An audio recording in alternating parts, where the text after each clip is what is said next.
This whale's story is the ocean's story, and it is one we all share.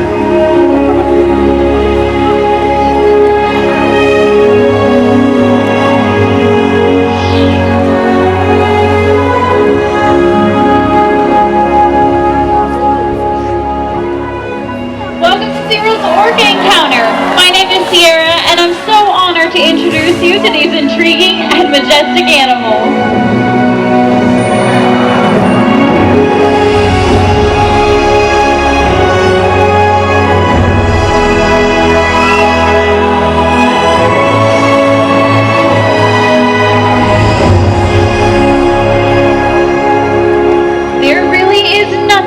Seeing a killer whale up close and learning more about them and their natural behaviors. We hope this Orca encounter gives you a greater understanding of these magnificent creatures and all that they represent.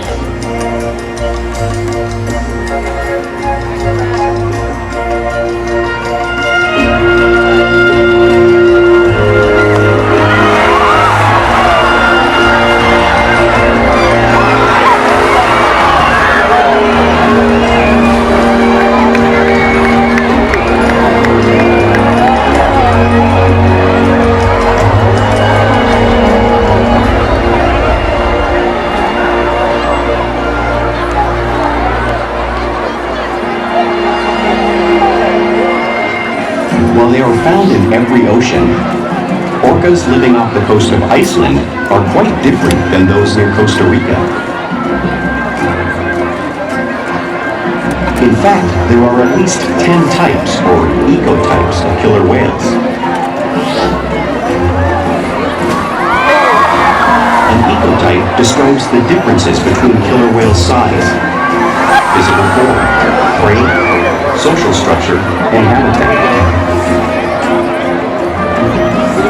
As you can see, the differences are subtle, but noticeable when compared side by side.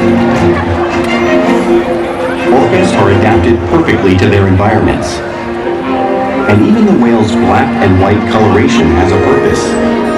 It camouflages the outline of their bodies in the water, making it easier for them to surprise and catch their prey.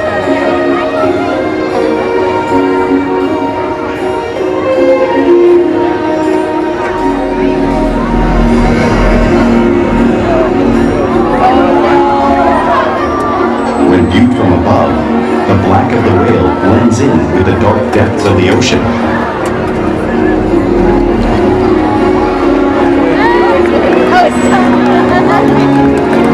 When viewed from below, the orca's white bellies match the brighter surface of the water, blending with the light above, giving them the perfect camouflage.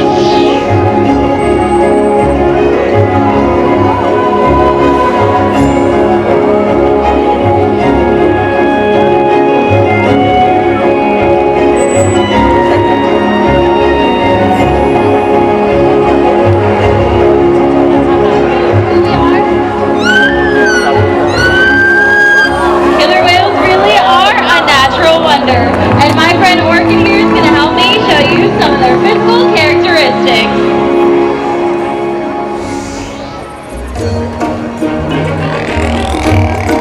Their blowhole is perfectly located for grabbing a quick breath of air at the surface of the water.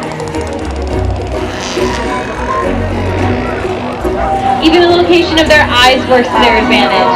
It may look like they're located in that white patch, but that's just a visual distraction. They're actually located just in front of that white patch, camouflaged from thrashing prey. The fin on top of the whale is called a dorsal fin and helps stabilize whales while they swim and regulates their body temperature.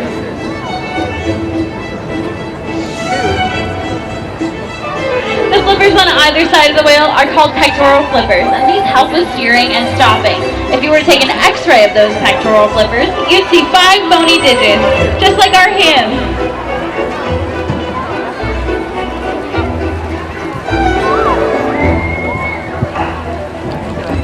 The lobes on either side of the tail are called flukes. Now, this is the killer whale's engine, propelling them to top speeds of 30 miles an hour. That's almost as fast as some speedboats. However, killer whales swim the fastest, and they use the most power when they're propelling their nearly 10,000-pound bodies all the way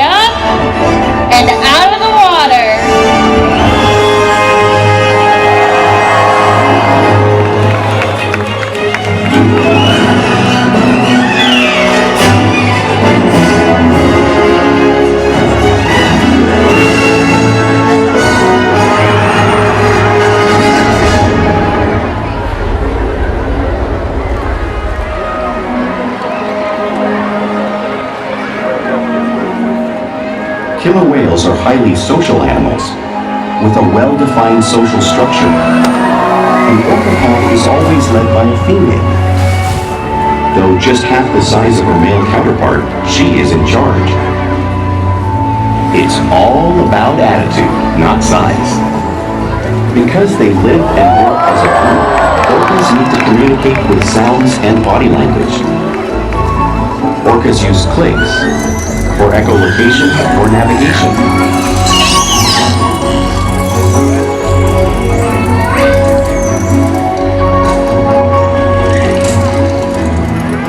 Whistles to socialize in the pod.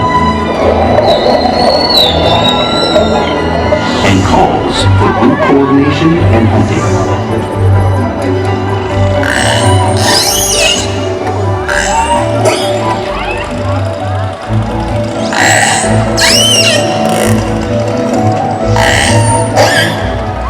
Vocal development studies here at SeaWorld show that early on, calves learn vocalization from their mothers. But as they grow, they learn from others close to them as well. This is a bottlenose dolphin call that Shouka learned and even taught other killer whales here at SeaWorld. In fact, orcas are the largest members of the dolphin family.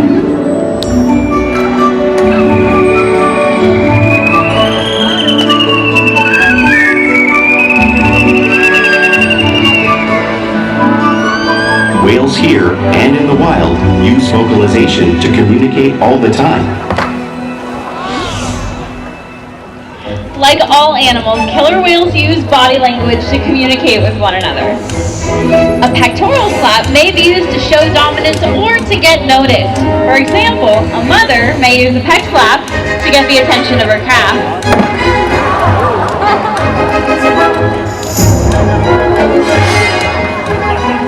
But when they really want to be heard, they breathe.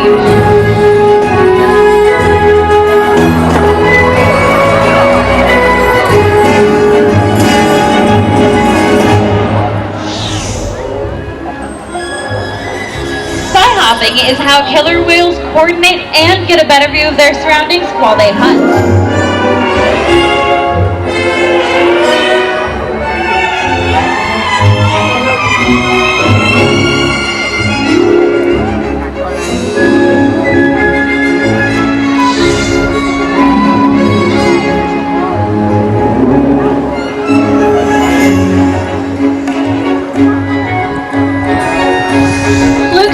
Are another form of communication used both by killer whales in the wild and right here at SeaWorld.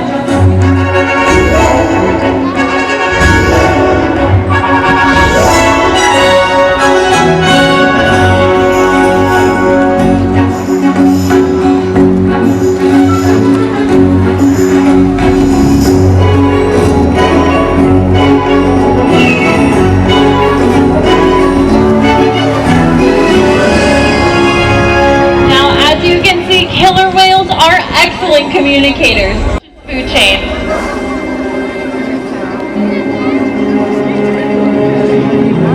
Killer whales work together to rear their young, protect their pod, and most importantly, pursue and catch their prey. Every day they cooperate to survive in the wild oceans of the world. The orca's hunting techniques are as varied as the whales themselves. Norwegian killer whales will circle herring, herding them together. The whales use sounds to coordinate with each other and to disorient the herring. With the fish confused and contained, the whales stun them with their powerful tail flukes, making for an easy meal.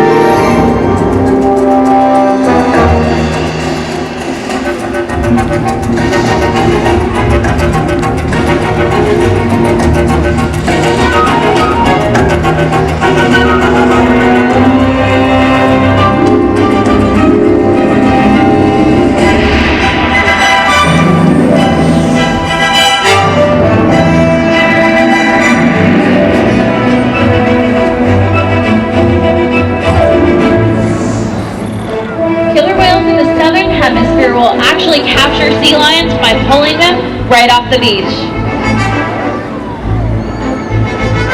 Orca's showing you a similar behavior and movement right here in front of all of you.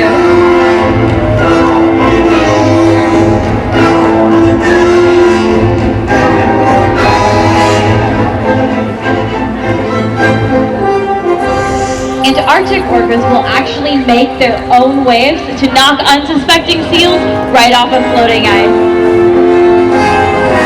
Makani's showing you a similar behavior and movement around the front of the pool, demonstrating another complex and impressive hunting technique that killer whales have developed all around the world.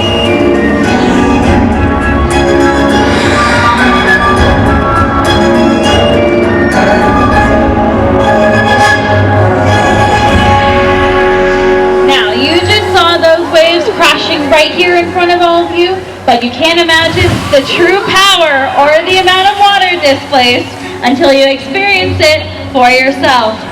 Luckily, I have a new friend here who's volunteered to help me show you the power of the wave. Let's hear it for Lily, everybody! Alright, you're going to take a seat right there. So, this is going to be your iceberg, and you're going to be my seal for today, okay? Now, I just have one question for you. Are you ready to get wet? Yeah? Do we think she's ready to get wet, everybody? Alright, well, 55 degrees salt water, my friend. Now, since they're found in oceans all over the world, it's no wonder killer whales have all types of prey, including other whales, like that blue whale you see on the screen. It is nearly 5 times longer and 50 times heavier than a killer whale. So how does a whale the size of one of our whales take on a whale that size in the wild? Well, it's all possible because killer whales are the ultimate team players.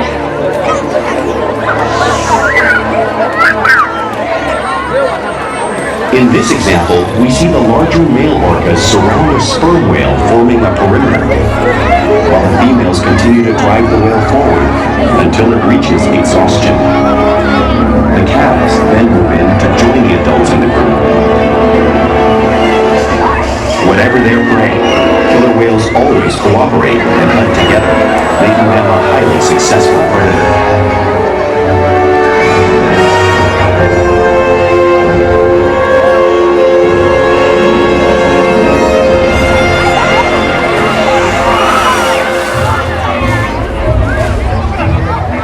Play is an important part of everyday life for killer whales. It's how young whales learn how to hunt and practice their skills as they grow.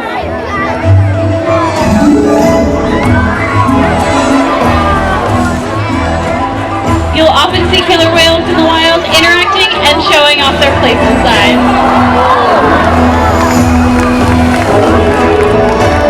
Porpoising is when a killer whale swims really fast to the surface of the water, breaking out just briefly.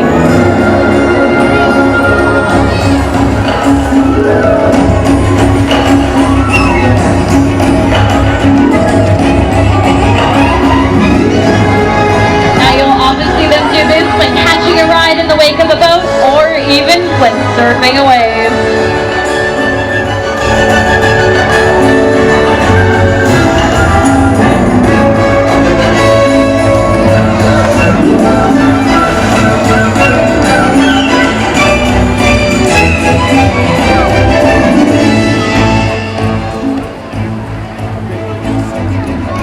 Killer whales like to be touched and will rub their bellies on rocks in the wild when they can.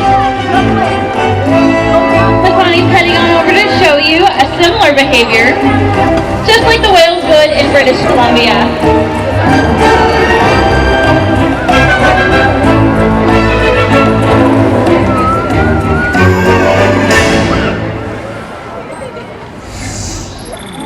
You'll often see killer whales in the wild imitating one another. We see it here at SeaWorld all the time. The whales are constantly mimicking and learning from one another.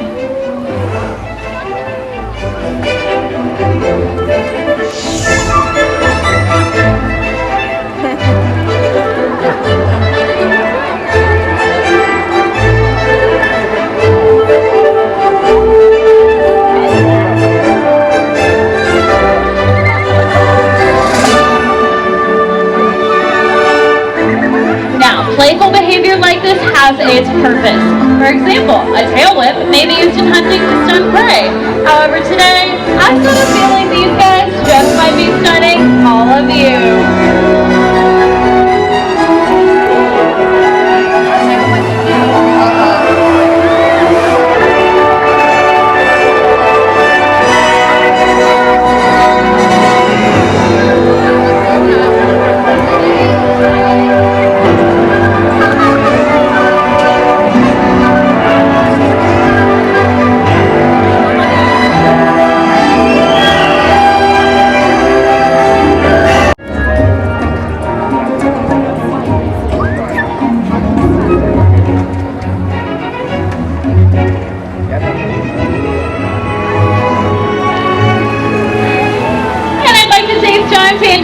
to a very special whale. This is Shouka, everybody.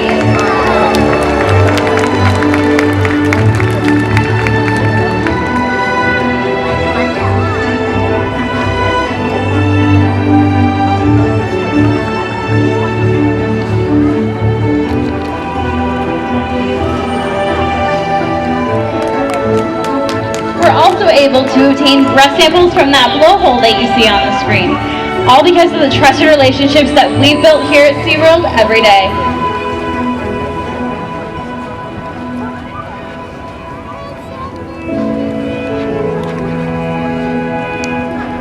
Alrighty, now coming back to stage, we have Shouka. Now, Shouka is actually one of our most athletic whales, and she actually used to live with a pod of bottlenose dolphins. She was actually able to learn that bottlenose dolphin vocalization and has even taught it to some of our whales here.